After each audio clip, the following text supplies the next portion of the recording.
All right, reps, what's up? We are at the midpoint of the year where we like to reassess, look at what we've accomplished, which, by the way, is a ton. And before I get into some of that, I want to introduce you to the coach of the BYU Cougars, Mr. Mark Pope. Happy to be here. Thanks for joining us. I'm going to tell you a lot about Mark in a second as well. But before we get to that, we did 110,000 new customers just in June. That's insane. Like, honestly, I don't believe, I'm serious about this, I don't think there's a service company on the planet that added 110,000 customers. Like, really. A company that goes to houses and performs a service, so that's pretty awesome, incredible. huh? I mean, that's amazing. And let's not forget that we did it in a pandemic. Yeah. Did it with complete civil unrest.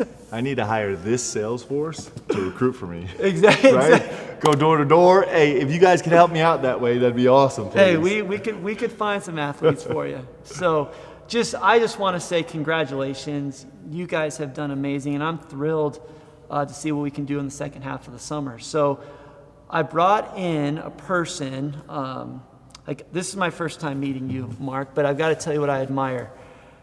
Number one thing I admire is your energy.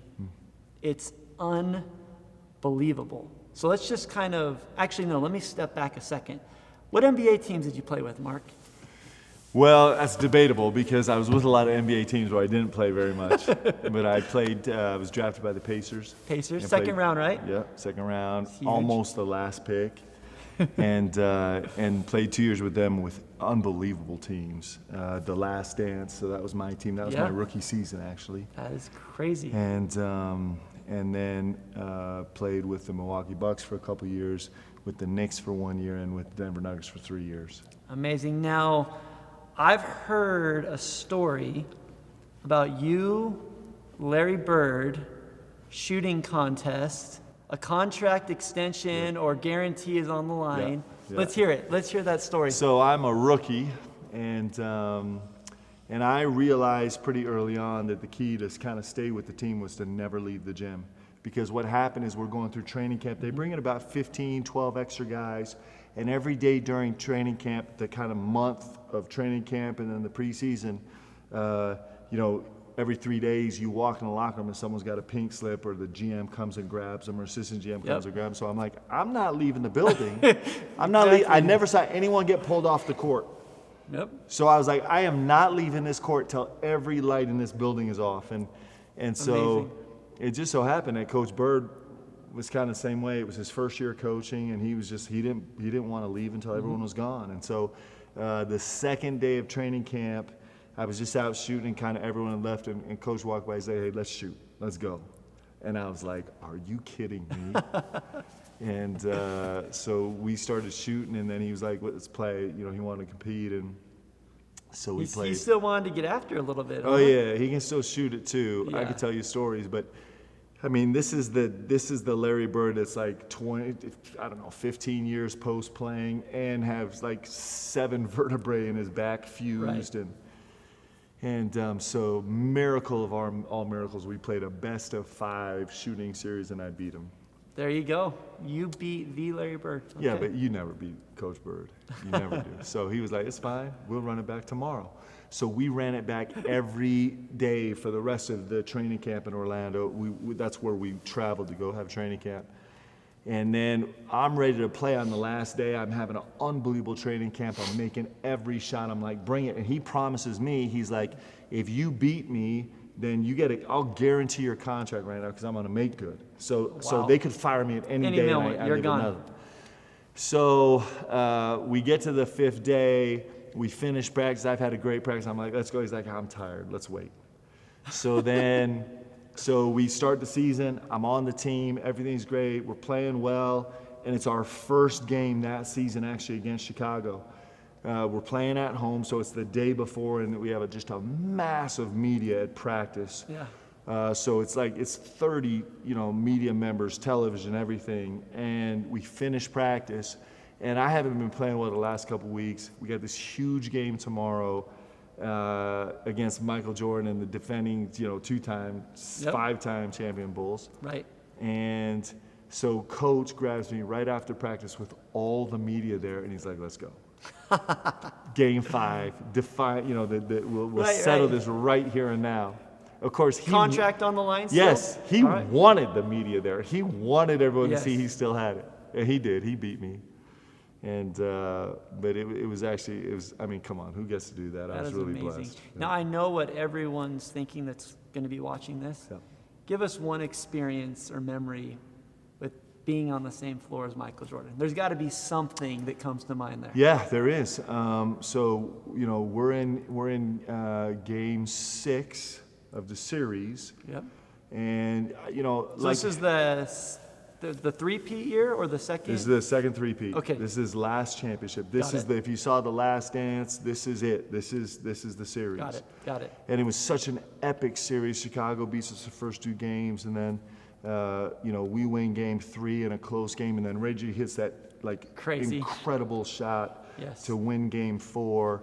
And then game 5 day when we come home and win game 6, and as the game's getting away from Chicago, game 6, it was the first time I ever saw, I tell the story all the time, it was the first time I ever saw Michael Jordan, Mr. Jordan, the Black Cat, whatever you want to call him, that's what Reggie would call him, is the first time I ever saw him look unsure. Yeah. Where he was just like, I always say he got big eyes, which we all get sometimes when we don't know if things are like unraveling beyond our control. And so seeing him, that was such a teaching moment, because I tell all our guys right now, don't walk in my office and tell me you're not scared. Yeah. Like, don't try and trick me. Don't trick yourself. We're all dealing with fear. We're all afraid. We're all feeling the pressure. Yeah. And it's just a matter of how you manage it. But sometimes, especially young players, want to pretend and act in front like they're not feeling the pressure and they're not nervous, and in huge moments in the game they don't get tight. We all get tight. And so it was an unbelievable thing to see. That's awesome. So on that topic, what do you teach your players to do to deal with that tightness? Because whether or not you're playing a big time college basketball game, or you're just trying to knock doors because you got bills to pay, you feel some pressure and anxiety. So what advice do you give your players? A lot of things. One is to just own it, right? You acknowledge the pressure, acknowledge the fear, acknowledge the uncertainty, and then 2 is to start to embrace it. So one of my favorite quotes of all time is the great Dirk Nowitzki.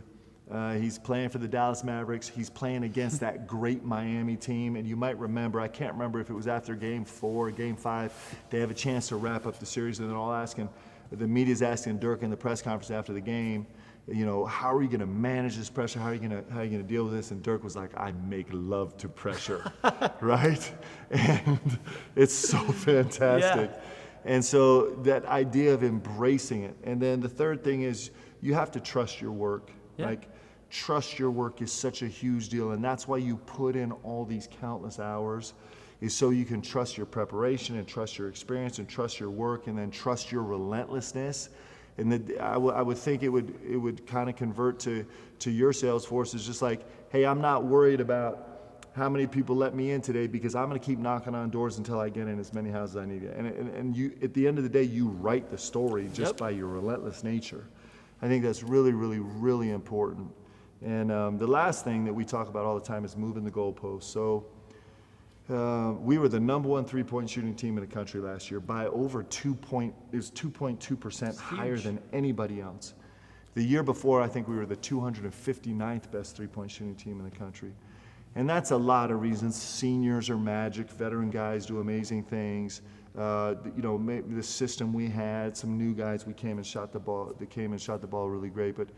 But also one component of that was this idea of moving the goalpost to things you can control. So one of the ways that we coach is we coach 3 principles in shooting the ball: that you're on balance, that you finish the shot, and that you own the shot, that you're fully committed to the shot. And so we don't judge. What does that mean? So it means, on balance means you're getting shots you want in rhythm. Okay. So that's really important. It's about shot selection. It's about doing your work early. Got it. Finishing your shot is just holding your follow through full extension, right? Okay. And owning your shot, which if you watch every level of basketball, You see guys in big moments and uncertain moments and times when they're a little rattled, everybody runs away from shots. You shoot a shot in the corner, and you see guys on film halfway back in transition defense before the ball's even got to the rim. And subconsciously, I believe that it's this part of like, you see a guy shoot a ball and it comes out of their hands a little weird, they're gone, or they're uncertain, or they back up, or they flop, try and make this look like they got fouled, or make it look harder, right? And we want our guys to be rid of that, right? We want our guys to stay right there. There is no other responsibility, nothing else for them to do, to be fully present in that act of actually taking and being committed to the shot. And if they shoot an air ball from the corner, we want them to stand there, not moving, holding their follow through long enough that all 19,000 people in the Marriott Center can see that they shot an air ball, and they can own it like a man. We talk about own it like a man. And so I actually had a conversation with Matt Harms just this morning.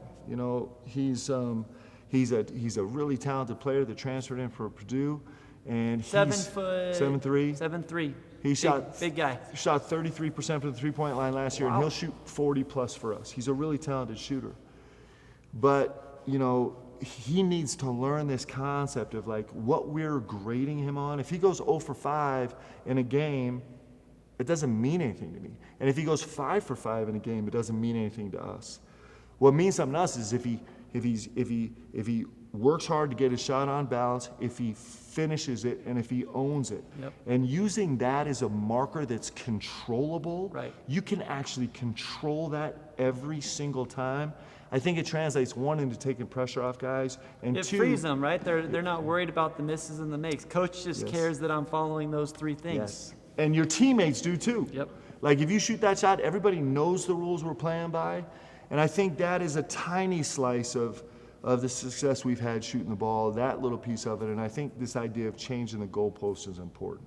So there's the three. I think Chris has told me that you guys are tracking every shot in practice. So talk to me about how you use kind of, I guess, what we call business intelligence or data science to game plan, make decisions, so things like that. We're heavily analytics driven in everything that we do.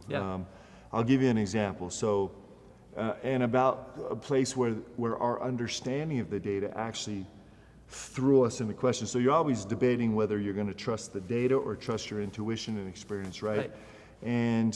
But where the data is valuable for us is where it challenges what we think we're seeing. And that's when we get excited, because that's when we think there's room for growth. If the data doesn't match up with what we think is happening or what we think is working best for us, then we're like, woohoo, let's go, let's figure it out.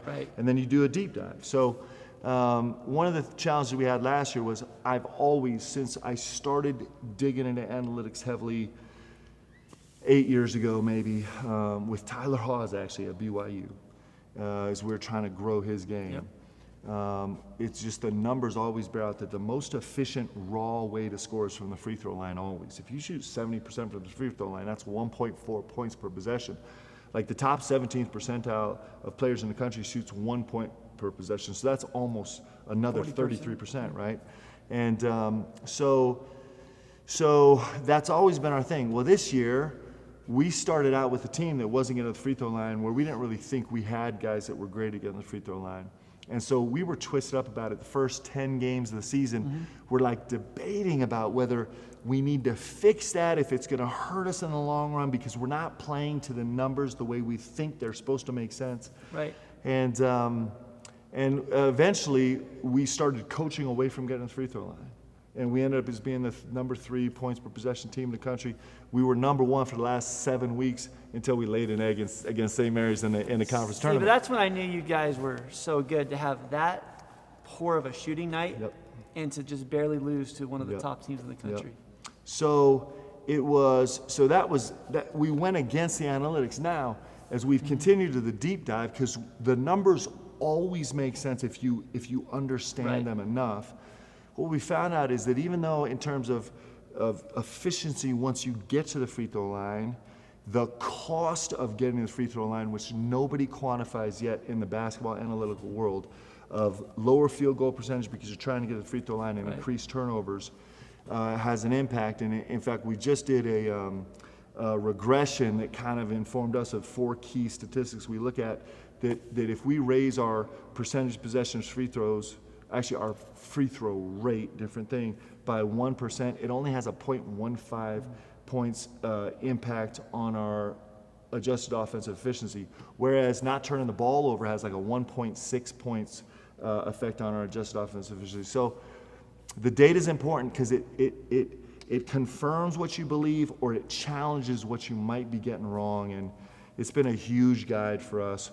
We went at Utah Valley, we started really digging our team heavily into points per possession, and the last 3 years we went from 29th best to 15th best to this year number 1 best 3-point shooting team in the country, just because of the shots that I think we were trying to get to.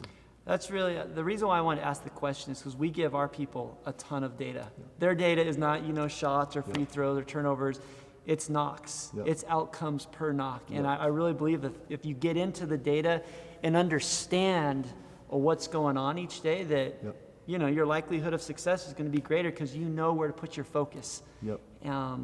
So kind of back to where we started. As I've viewed you from afar the last year, and as I've talked to people that I know that are close with you, I've said, where does this man get his energy? It's incredible, whether it's a pregame, post or a pregame conference with reporters, postgame. I see you in the huddle, commercials. I mean, you light up the room. People feel energy around you. What's the secret? How do you do it?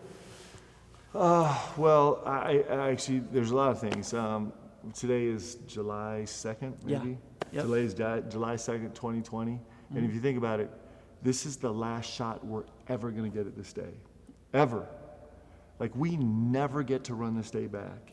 Like, in our lifetime, July 2nd, 2020 is going to be in the books, and whatever we did today, like, we don't get to make up for it tomorrow, the next day. This is it, right? Coach Patino, my college coach, who I love so much, played at Kentucky, too, just so everyone knows. Huge. And Coach P would be the first to tell you that there's good and bad things involved in his career, but I love him because he changed me as a human being forever. But he talked about the one-day contract, and so with all the frustration that you see in the NBA right now about guys signing long-term contracts and then kind of losing their focus, he was like, this world would work way better if every single one of us understood that we're really genuinely on a one-day contract. And we get to re-sign tomorrow morning if we completed our goals today, and we don't if we didn't, right? So I think understanding the value of being present. And then I'm super blessed, man. I get to be in a game I love, and I get this incredible honor of shepherding these young men who are just desperately trying to chase their goals and dreams, and I get to do it all in the context of trying to support and be an example to my family, and hopefully bring everybody that has any interest in this community together, and so I'm really lucky that way. But I do think it all stems from this idea of, like, this is the only one we get today, and this idea of a one-day contract I think is really real. That's awesome. I mean, we don't have time to waste time, right? And so I think that comes from us, and I think it hopefully it kind of, you can feel that in our program a little bit. Absolutely. Now, I don't know a ton about you, Mark, but I've read up a little bit and asked friends. Obviously, went to Kentucky. I mean, I don't know what the stats are, but that's 1 in a million type of thing. Then making it to the NBA, another probably 1 in 10 million type of thing. After the NBA, you go to medical school. That's really, really tough. Then you say, you know what, I'm not going to do medical school, or I'm not going to be a doctor. You get into coaching. You come, you're at Utah, well, you're with Coach Rose, then you're over at Utah Valley, and now you're back. And everywhere you've gone, from high school to college, MBA, advanced degree, coaching, you've been a 1%er, a 1/10 of 1%er. You've also viewed players that are one-tenth of 1%ers and coaches. What is the character trait that you have and that you see in these other really successful people that's just a must-have to perform at this type of level? Yeah. So let me talk to you about two things really quick. So one is that that bio you just presented is really flattering, right? But you could also say, I lost in the first round in my high school state tournament. I was so bad at the University of Washington my first 2 years that as the leader of a team, I couldn't even win enough to save my coach's job, and he got fired.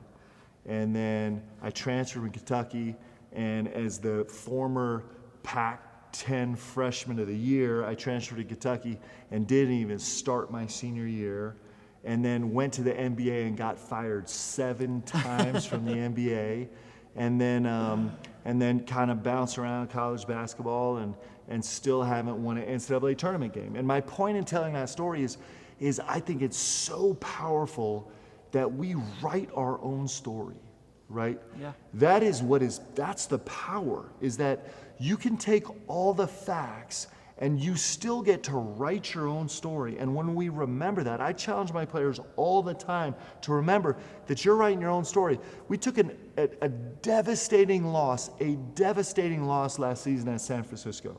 Devastating loss. We're up by 23. I think they run off 25 straight points. TJ Haws loses his mind, gets a T.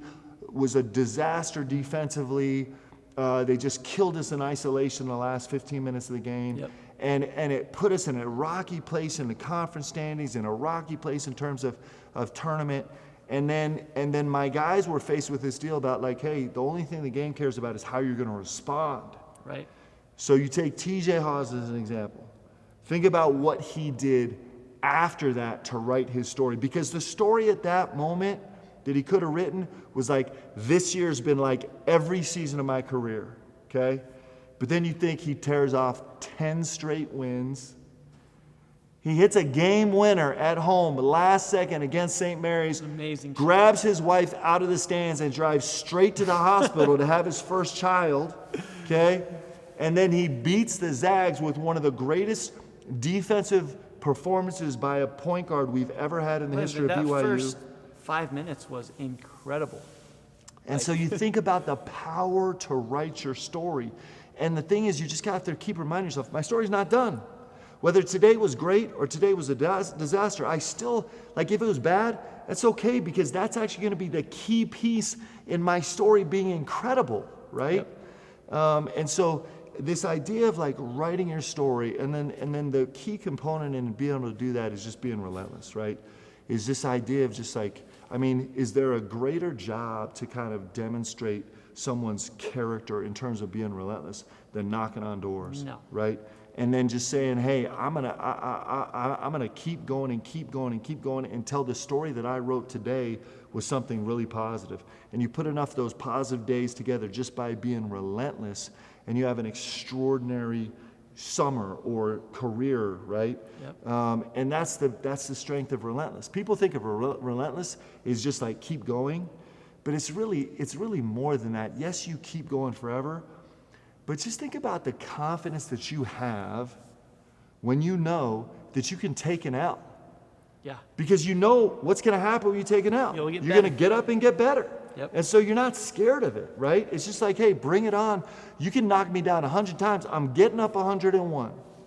And I think at the end of the day, that's what winning is, and that's what success is, and accomplishment and achievement is, that you just get up one more time, then you get knocked down with that kind of relentless, write your own story deal. And that's what we talk about on our roster. So you guys had, I mean, what I consider something tragic happened, where you've got a ton of momentum. You're one of the darlings of the nation when it comes to college basketball. COVID hits. You've got these seniors that have never played in a tournament game.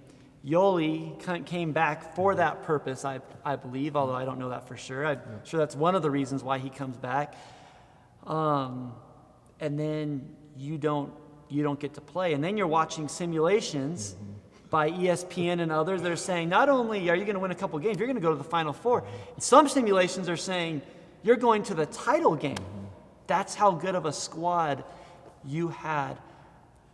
I would love to hear what you told your players to get through that, because if I'm a senior, like I don't know how to get through that one, because I can't just relent my way through that. So can you give us some insights into that? Yeah, I mean, we actually were in a team meeting ready to go out on the practice floor when we heard the news. And so all the team was together, everyone was taped and dressed and ready to go, and so excited about getting to selection. We didn't have any hurdles left. We were there. We're going to be a 4 or 5 seed, and it was on. And so Coach Fieger, my assistant, was there, and I'm talking in front of the team, and he just kind of held up his phone, and I read it, and then just told the team right there, and it was an awful moment. It was a devastating moment, exactly for why you said, because this pandemic, of course, is way more serious than basketball, but for my guys that had been fighting their lifetime, the story I always tell about TJ Hawes is he came in the office 2 days later on Friday morning, and we were kind of starting our exit interview process, and he was just like, I just wish I could go to bed tomorrow night, Saturday night, and wake up on Monday, because he's like, I spent my whole life,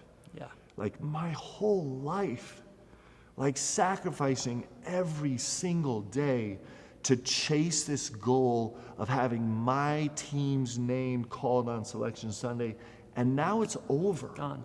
And I actually got there, in the most, literally an act of heaven, is the only thing that stopped us, but still I'm never going to get there. And you're right, and that's where this kind of relentless, write your own story nature comes in even more powerfully, because we mourned and grieved, there's no doubt about it, together in that locker room, and then for the next several weeks. And we still do sometimes, but we've rewritten the story now. I have 4 seniors that are all going to go be pros. They've all signed with unbelievable agents. They're getting incredible feedback, and they've earned the right to go now be professional basketball players, and they're totally focused on that. And the other thing that we've done is we keep reminding ourselves how grateful we are that, it almost seems greedy and selfish for us to have wanted more than we got from this season. Yeah. You think about this Maui tournament where we came in 3rd place in a field of all teams in the top 20 of the country. It included Kansas and Dayton and UCLA and Virginia Tech, and go down to Michigan State. And without your star player. Without our best player, with only playing 7 guys. Yeah. And having an epic win against UCLA and Virginia Tech, and then you talk about the game winner at Houston. Yep. Literally, we turn the ball over with 7 seconds left. It looks like all is lost, and inexplicably they travel trying to score a layup, and then TJ comes down and bangs a game winner with no time. Actually, the ball's in the air, the buzzer sounds, the ball bounces on the rim and bounces 3 more times and goes down, with somehow BYU fans had filled up 2 whole sections of that arena. It's a sold-out arena against the top 25 team. Coach Dave Rose, who's just retired, is sitting right there in the front row. Yep. To the St. Mary's game we talked about with Tej, to the Gonzaga game, which I'm telling you, I am always hyperbolic, but there's somebody proved to me that wasn't the greatest, most epic senior night in the history of college basketball, with all of the lead up and all those seniors and 2 ranked teams, people and camping out, sold out join, and then to win like they did, and have the students rush the crowd for only the 2nd time in the 50-year history of the Marriott Center, and for all of us to share that together, and then for these students to basically bankrupt me at Cubbies after. So for those of you who don't know, Coach shows up to Cubbies and it was on him for everybody. We had a pep rally the night before. Yeah. So all these students camping out were freezing to death. Yep. So they brought them in, and they actually had me come in, and I walked in through our locker room, and the entire student section all the way up to the rafters was packed. Yep. And so we did a little deal, and I kind of lost my mind. I'm like, if we win tomorrow, we're all going to eat together at Cubbies. And so we had recruits on, and we had media and player responsibilities and all this. So after the game, it was like 90 minutes, 2 hours that I was kind of had the responsibilities. I finally get up to the war room where we have a couple of recruits there that we're talking to, and Coach Ordusky, my operations guy, calls me. He's like, "Coach, you got to get the Cubbies. These kids are about to riot." And so, That's awesome. I think there's part of writing your story is being grateful for the extraordinary things that happen and spending your time, like, being grateful for those moments. And then that kind of starts to write the story for itself. And so what my guys feel more now than the disappointment of not getting a chance, which will always be there, is gratitude for what they were able to accomplish as a team. And so I think those things go into it. That's awesome. Now, jumping back to your own career for a second, you were on a squad with some dudes, well, a couple times. I mean, that Pacers squad, obviously. And then the Bucks, you've got George Karl as your coach, a Hall of Fame coach. You've got Ray Allen, Hall of Famer. Sam Cassell, I don't know if he's a Hall of Famer, but It's one of the great point guards of his generation, just for a sure. great player. And then who am I missing? Big dog, Yes. Glenn Robinson. Glenn Robinson. And I believe you found yourself starting. Talk to us about starting on a team like that. Well, so I always tell the story. People don't think it's true, but it's really true. Okay. So we're 5 games into the season. 4th game of the season, Darvin Ham, starting power forward, breaks his leg. And so we walk into shoot around before our next game, and we're playing the Minnesota Timberwolves. And coach is like, "Hey, Pope, we're going to start you." And he goes through the game plan, and we're not doubling the post. We're not doing anything. So I run home to the apartment. We finish shoot around. I go home. I always kind of had a pasta lunch, and then took a pregame nap, and then came back to the arena. So my mother-in-law's there, and Leanne is there. And so I walk in. I'm like, "Lee, you got to come talk to me in the room." And I'm like, if Coach Karl doesn't come to his senses, I'm starting tonight against the big ticket, okay? Oh, yeah. In a game that I couldn't even got a ticket to a year ago, right? And we're not bringing any help. And 101. so, yeah, and so, and then coach let me start most of the rest of the season. And here's the deal, is that Coach Karl is one of the greatest coaches ever, okay? I think he might be 3rd or 4th winningest all-time coach in the NBA. He was also one of the most arrogant and confident coaches in the history of the NBA. Yeah. So I kid you not, he took so much joy in walking onto the court before the game and looking down at Phil Jackson or looking down at Greg Popovich or looking down at Doc Rivers and saying, "Yeah, I'm going to beat you, and I'm going to beat you with that guy. That's how good I am." And I kid you not, that's why I got to start the rest of the season. I promise that's true. I promise. Oh, no, I doubt it, but that's awesome. Really fun story. So you've had a ton of teammates. Obviously, you're a coach now, so you see, players interacting. All of these reps are on a team. Yep. What makes a great teammate? Yep. And then as follow-up, I'm just curious, who's your favorite teammate that you ever had?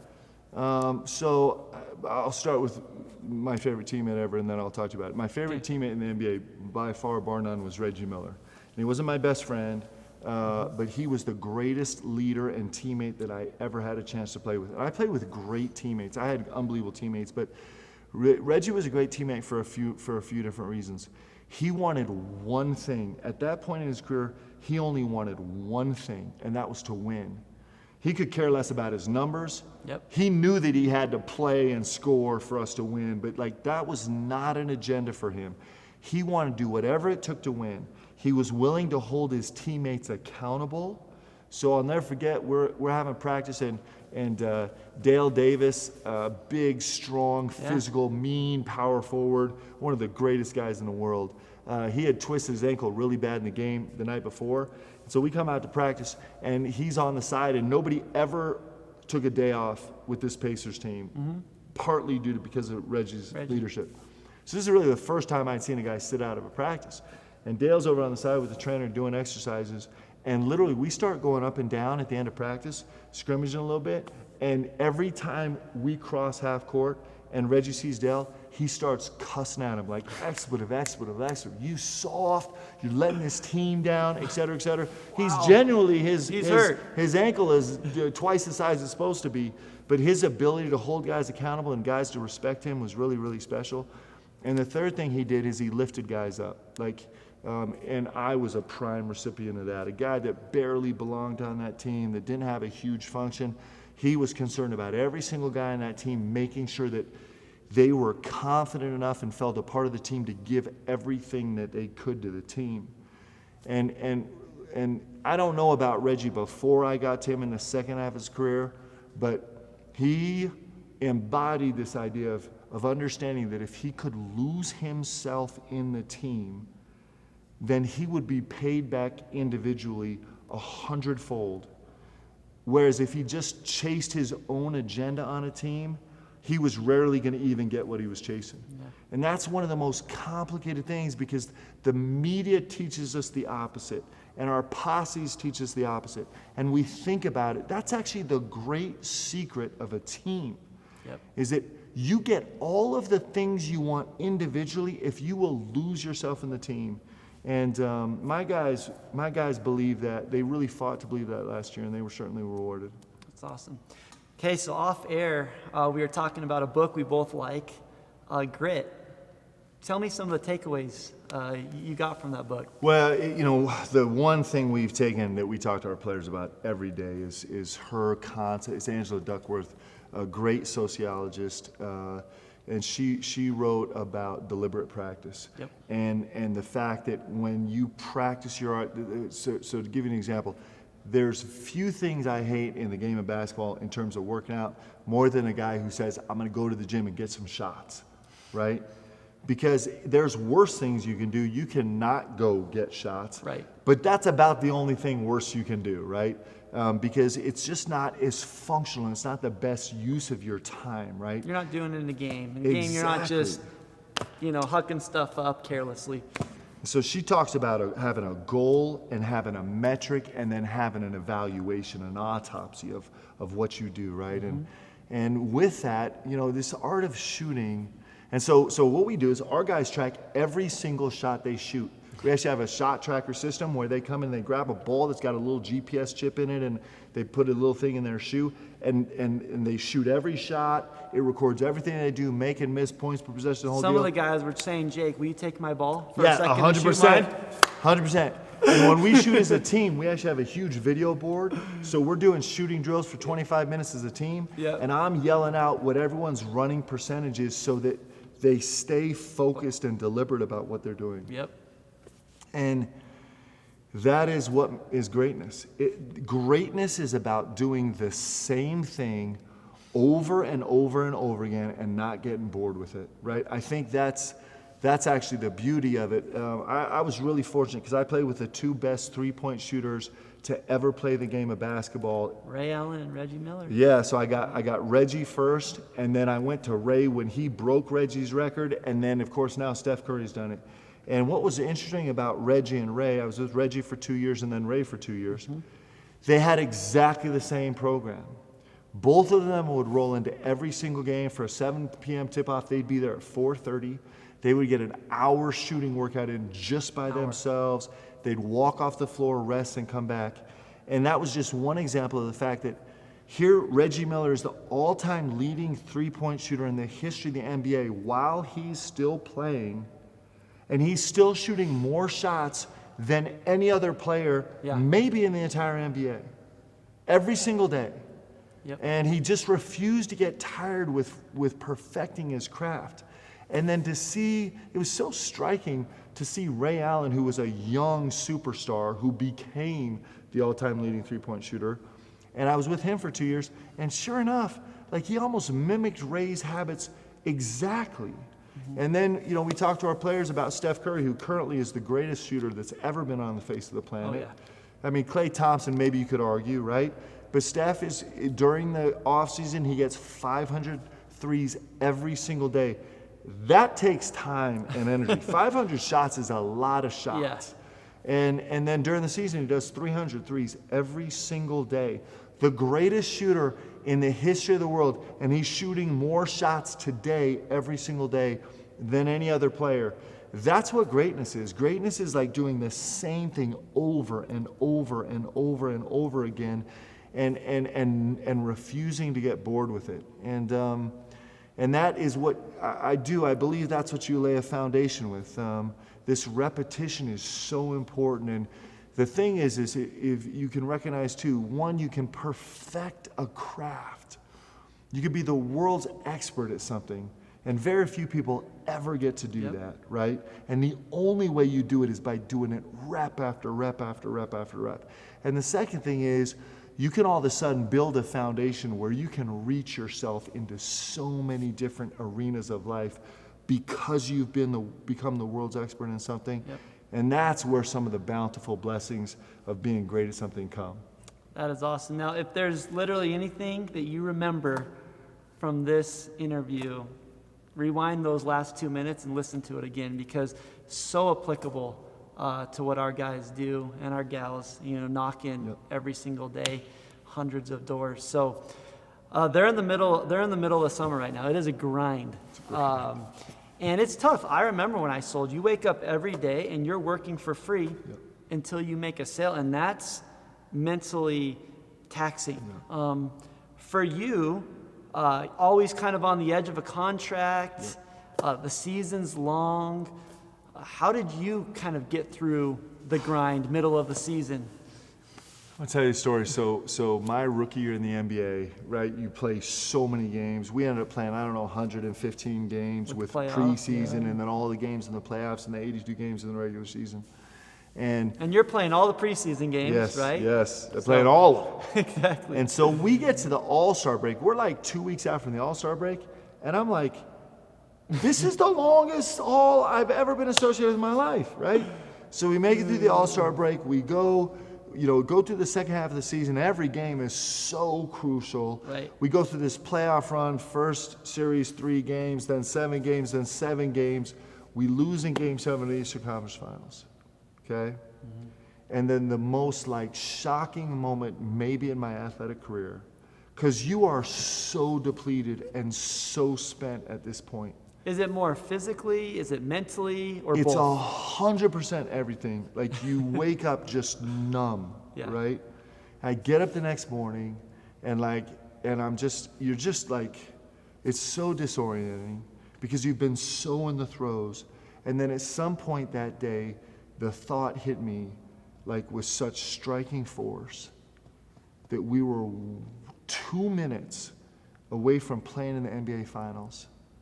And the only way to get back there to those 2 minutes is to play 100 more games and the summer league and the training camp and the preseason and 82 games and then 3 grueling playoff series. And that was so startling to me, but it was such an unbelievable teaching moment of, we all battle fatigue. We all battle fatigue. And I'm telling you, just as it's that relentless idea is that if you're going to be great at something, if you're going to be really successful at something, you're going to overcome fatigue, and you're just going to keep putting one foot in front of the other. Yep. And the second you stop, your only choice now is to go back to the summer league. You have to go through all 100 games again. Right. And so remembering that has been so key for me in terms of it doesn't matter how exhausted I get during the course of the season. I'm like, hey, I'm a lot closer to getting where I want to go now if I keep going than if I stop and start over somewhere else or just wait till another season. I'm closer than I've ever been before. I have to keep going. Yep. I love that.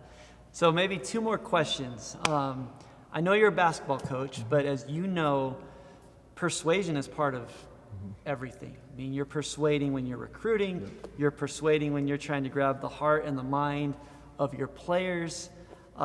You are one of the most incredible persuaders or salespeople I've been around.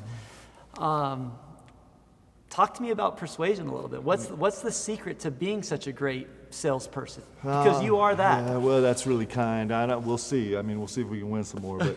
But I just finished Urban Meyer's book, Above the Line. It's a great read.